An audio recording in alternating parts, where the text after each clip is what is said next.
Hango ang pangalan ng bayan ng Bugulin mula sa katutubong alamat. Ito raw ay pinangalan kay Bago, isang matapang na Highlander. Si Ulin, isang magandang dalaga mula sa mababang lupain. At ang kanilang anak, si Bagulin, na naging pinakadakilang pinunong namumuno sa pamayanan. Ang bayan ay dating bahagi ng Mountain Province, kung saan ang mga Kankanaay ay binubuo pa rin ng karamihan ng populasyon ngayon. Sikat sa mga dekalidad na walis tambo. Mapupuntahan ang Bagulin sa pamamagitan ng Nagilian to Bagulin Provincial Road o sa pamamagitan ng pagdaan sa mga kalsada mula sa San Fernando City, San Juan o Burgos. Ang Bagulin ay perpekto para sa mga adventurous na biyahero na naghahanap ng off-the-beaten-path destinations. Kaya naman sa video ito, tayo ay magmomotor mula Baguio patungo sa bayan ng Bagulin. Pag umulan to, mahirap. Alright. Tumakitid na yung daan mga biyahero. Malapit na to sa maglalakad na part. Kasi 800 meters na lang daw. May lalakarin tayo, tatawid tayo ng ilog. Meron na silang tulay na ginawa doon. So makikita natin mamaya kung gaano kaganda yung tulay. Wow! Malapit na tayo. Nature na dito mga biyahero. Ganda. Ayan o. Solid. Dito ay makakakita tayo ng mga pambihirang tanawin gaya ng mga rice terraces, mga bulubundukin, iba't ibang mga rock formations at mga talon.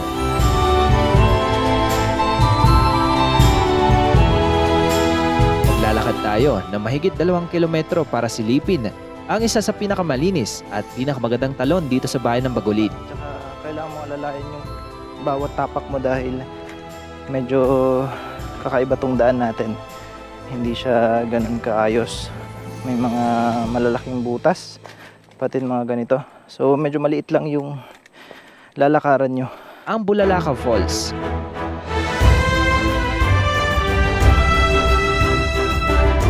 Isa na namang panibagong adventure ang ating pagsasamahan. Tara mga biyahero, at sama-sama nating libutin at silipin ang mga pinakatinatagong yaman ng Pilipinas. Tsambahan natin mga biyahero ko. Uy! Hindi na kasya sa sasakyan dito. Motor na lang. Pang ADV na lang to mga biyahero.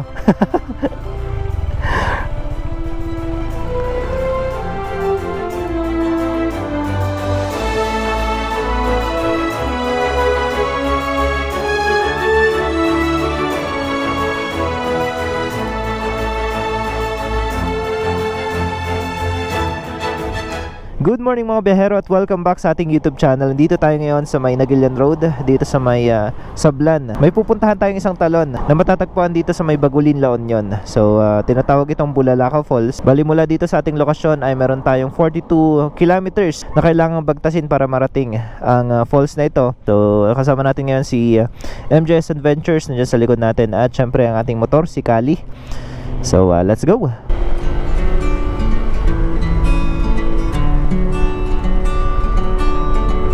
Through the trails of Arkansas, let me tell you what I saw.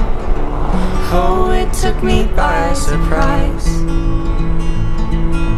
Been around the country twice, Through desert hills and snowy pines, but Arkansas took me by surprise.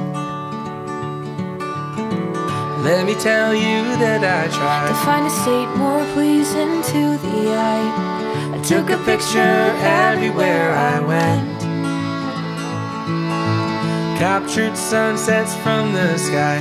witnessed the Oregon sunrise, but Arkansas took me by surprise. Andito na tayo ngayon sa may sentro ng Nagilian at liliko na tayo dito pa right. Pupunta tayo ngayon ng Nagilian to Bagulin Road. So papunta tayo ng Bagulin ngayon. At meron tayong 22 kilometers, 37 minutes na lang ang natitirang oras para marating natin itong falls na to. So mula doon maglalakad din tayo mga biyahero. Dandon walks out in the Keys, Hike the streets of northern Washington, fished in lakes of Florida, met some boys in Canada. Arkansas took me by surprise. Oh, spend a little time, you'll know what I mean.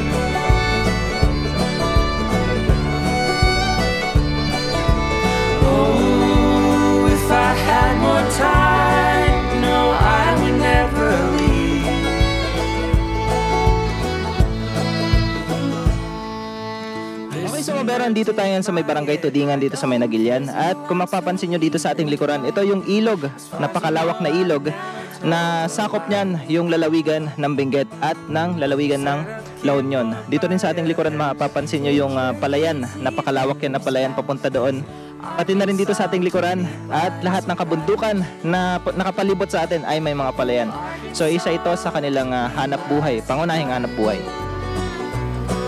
Well, Arkansas took me by surprise.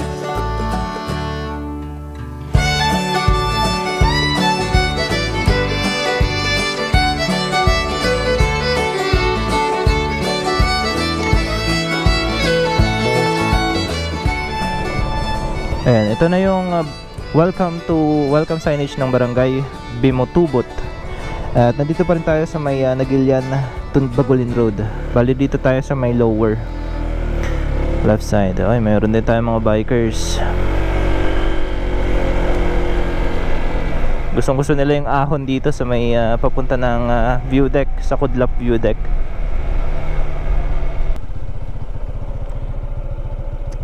Makalipas ang ilang minuto mga behero ay narating natin itong Bagulin, La Union. Ayan, touchdown tayo dito. So meron na lang tayong 10 kilometers at 23 minutes na natitira para marating yung falls na pakay natin ngayon. Ayan, kung mapapansin nyo yung mapa natin, ito, konti na lang. Ang ganda dito mga behero. Ginaw.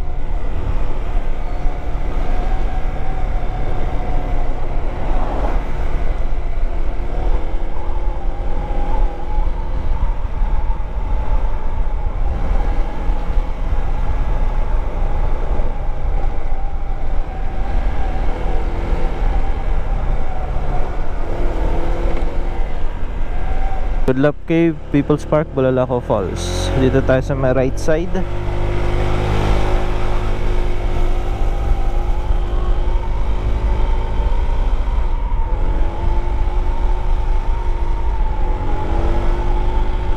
Ito na yung mga puro ahon.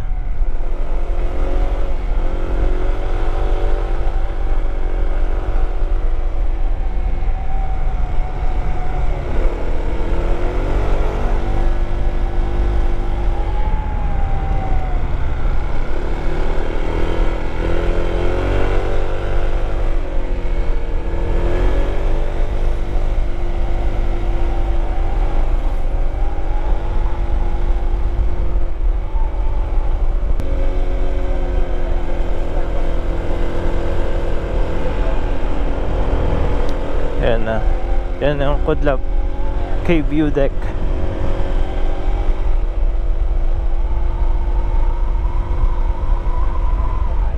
Uh, 3.9 kilometers daw, 11 minutes.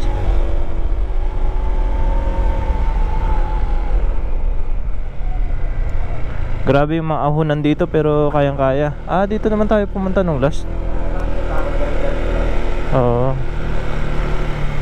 Ito naman Lusong. Wow, grabe, ang ganda. Pababa nga lang to. Ang dami natin matatanaw dyan, no? Puro rice terraces.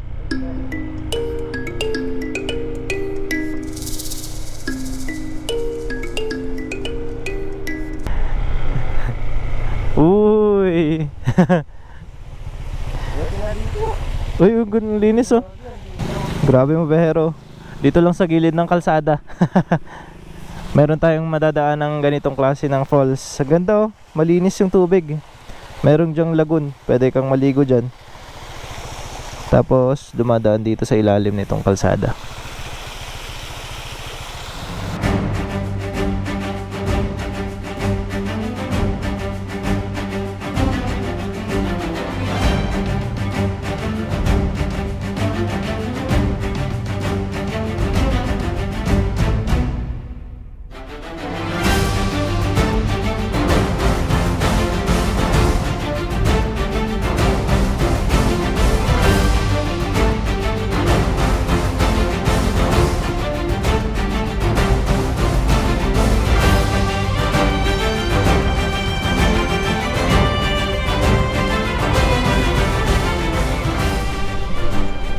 Medyo mahirap lang yung kalsada dito mga behero kasi may mga matatarik na parte. Parang ganito oh. Ang taas nito ay matarik. Sharp curve pa yung iba, ganyan no. 1.7 kilometers at 6 minutes na lang daw. Pero ganito katarik yung kalsada.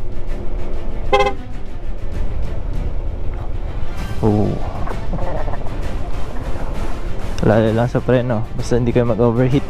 Okay lang.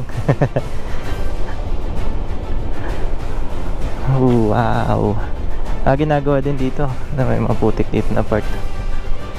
Dito tayo sa kabila. Baka madulas. Malalim yan ah.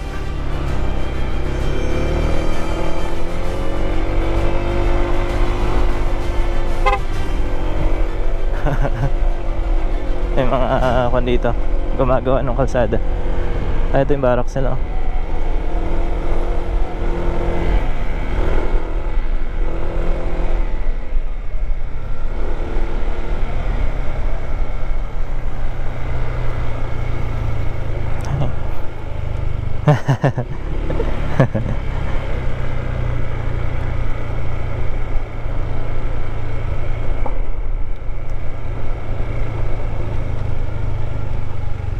Medyo madulas.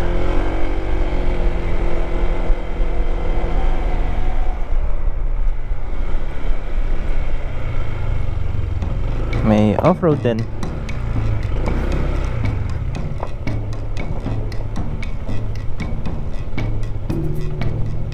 Tignan natin kung hanggang saan matatapos itong kalsada kasi may mga napanood ako na maputik na part.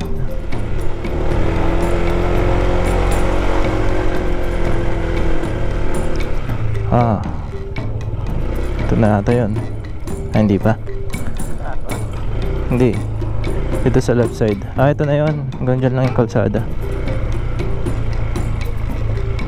So dito medyo buti na lang hindi umulan mga behero. Medyo tuyo. Ayan, nagpapatag na sila. Nagsisimula na silang magsemento dito. Mahangin pa yung gulong natin. Naka 2030.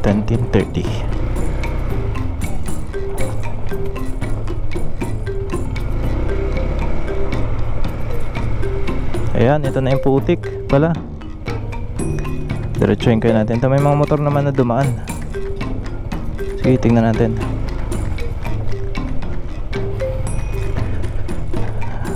Ayan, maputik na dito.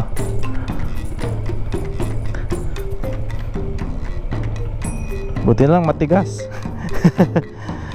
Pag umulan to, mahirap. Alright. Tumakitid na yung daan mga behero. Malapit na to sa maglalakad na part. Kasi 800 meters na lang daw. May lalakarin tayo, tatawid tayo ng ilog. Meron na silang tulay na ginawa dun. So makikita natin mamaya kung gaano kaganda yung tulay. Wow. Malapit na tayo. Nature na dito mga behero. Ganda. Ayan o. Solid. Ang lamig dito sa parte na to. Wow. Ganda dyan o. Dyan pala pwede na eh. Malinis no? Sobra. Nice.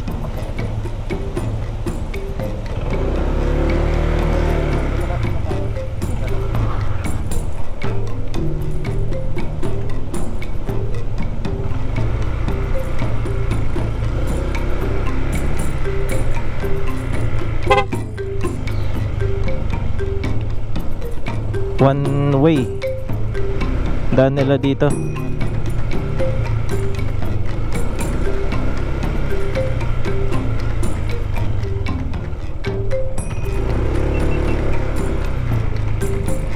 Tsambahan natin mga bero ko. Uy.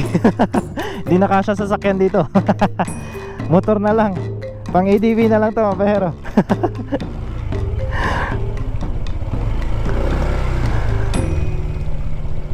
Grabe yun ah.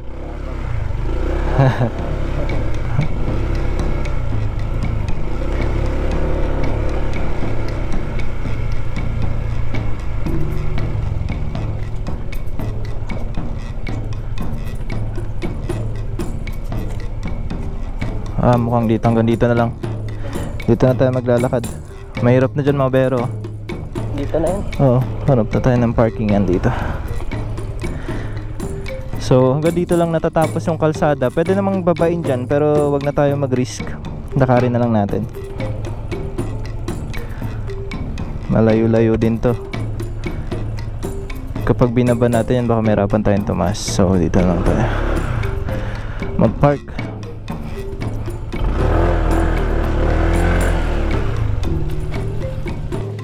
At mula dito mga behero sa kalsada na to ay lalakarin na lang natin dahil mahihirapan tayo ditong bumaba dahil makikita nyo naman yung putik at saka yung sikip ng daanan. So mula dito mga behero, maglalakad tayo mga 2 kilometers para marating natin yung falls. Ayan, ganda mga behero, nature.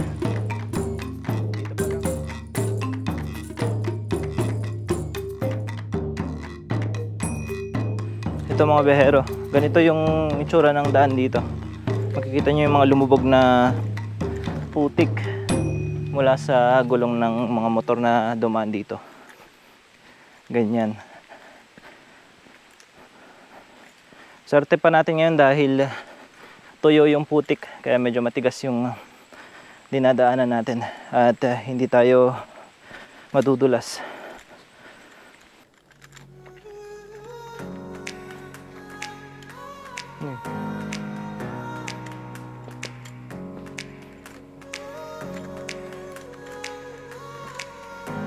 Grabe yung lalalim. Parang ganito ngayon sa Santol. Ganda ng huni ng mga ibon.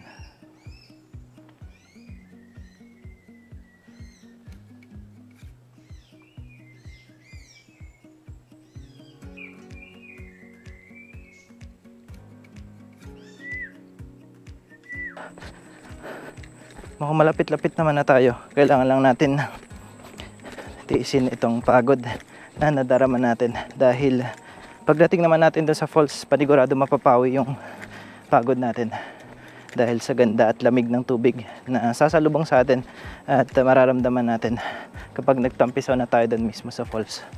So tamang antay lang tayo, tamang tiyaga lang. Kalimutan ko pa yung bucket hat ko. So wag nyo kalimutan magbaon ng tubig mga behero pag pupunta ka dito para ganun na may pang patid kayo sa uhaw nyo dahil mahirap ma-dehydrate dito, lalo't walang kabahay-bahay dito sa dinadaanan natin at medyo liblib na ito mga behero. Makalipas ng mga ilang minuto na paglalakad mga behero, meron tayong madadaanan dito na sementado. Ayan, sa wakas, pero ito madulas to kasi may lumot.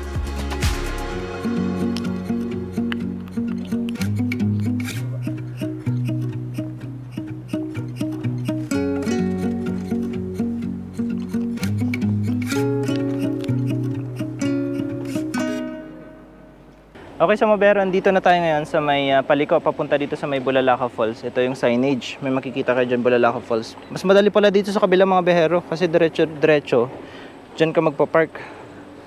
Dito kami nanggaling sa taas. So kung makikita nyo, meron ditong ginagawang kalsada sa taas nyan.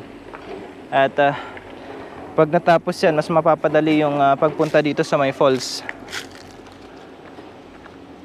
So meron namang mabibilhan dito ng mga store mga behero. So nakabili tayo ng pagkain bago tayo pumunta doon. Ayan. So papunta na tayo doon sa may Bulalakaw Falls.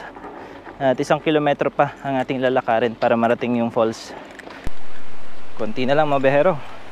Papalapit na tayo doon sa may falls.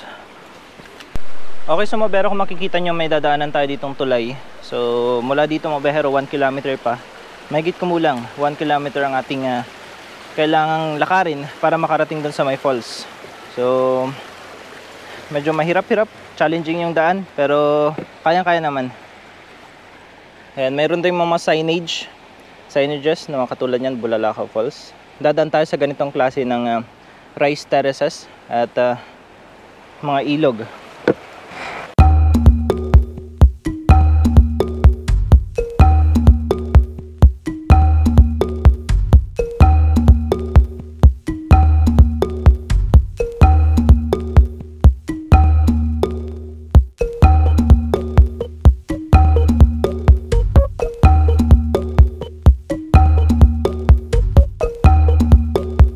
At makalipas ang mahigit kumulang 10 minutong paglalakad mga behero ay mararating natin itong tulay.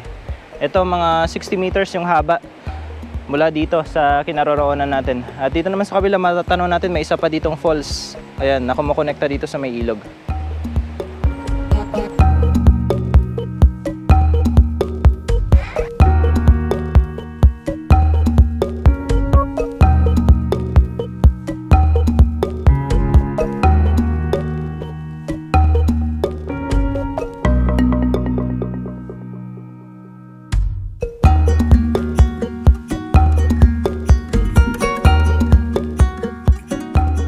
Ito yung dulo ng tulay mga behero at mapapansin nyo dito meron dito mga naka-install ng mga solar panel lights. So kapag gabi ay mayroong nagsisilbing liwanag sa mga turista at mga residente na dadaan dito sa may tulay.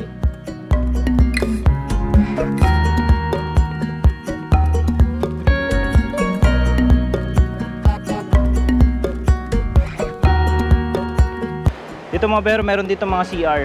So, meron kayong magagamit. May nakalak dito. Itong isa pwedeng gamitin. Meron din mga kubo na pwede nyong mapagpahingahan. Ayan, meron din dun sa kabila. Maganda yung kubo nila mga behero, shaded. Meron pa dun sa baba. Meron din ditong CR mga behero. Alright. Okay, meron ditong kubo. Pangatlo.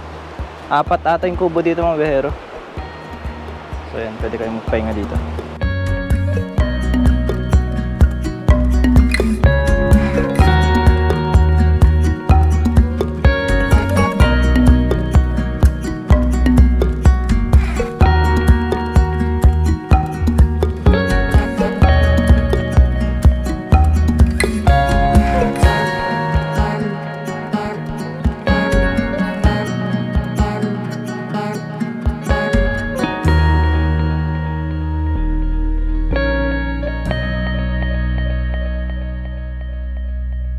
At makalipas ang ilang oras na biyahe at paglalakad mga behero ay narating na rin natin itong Bulalakaw Falls na matatagpuan dito sa may Bagulin, La Union. Kung mapapansin nyo, napakataas pala nitong falls na to at malakas din yung tubig ngayon. So napakalinaw ng tubig na umaagos dito sa may Balili River. So tara at mag-relax na tayo.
Balik na kami dun sa may motor mga bero kay Kali.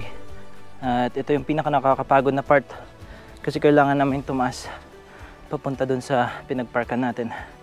At medyo malayo-layo rin to kasi nasa 2 kilometers yung lalakarin natin pabalik. And malapit naman na kami. Ayan. Kakaligo lang namin, pawisan ulit kami ngayon. Ganito ang mga falls usually.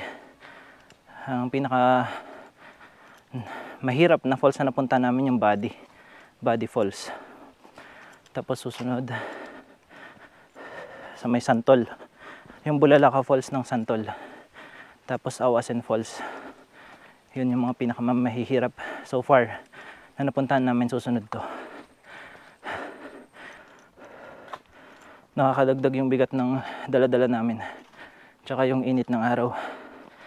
Pati na rin itong itsura ng kalsada or daan papunta dun sa Bulalakaw Falls. Dahil mga sira-sira, malaking bato pa. May mga madudulas pang parte. Buti na lang, hindi basa ngayon. Dahil malakas yung init kanina. Pwedeng ibaba dito yung trail bikes. Kaya dito ng mga enduro bikes. May mga kasabahan kami kanina na naligo din. And binaba nila yung motor nila hanggang dun sa signage. Malapit sa may store. So, makikita nyo dyan yung marka ng gulong. Ayan.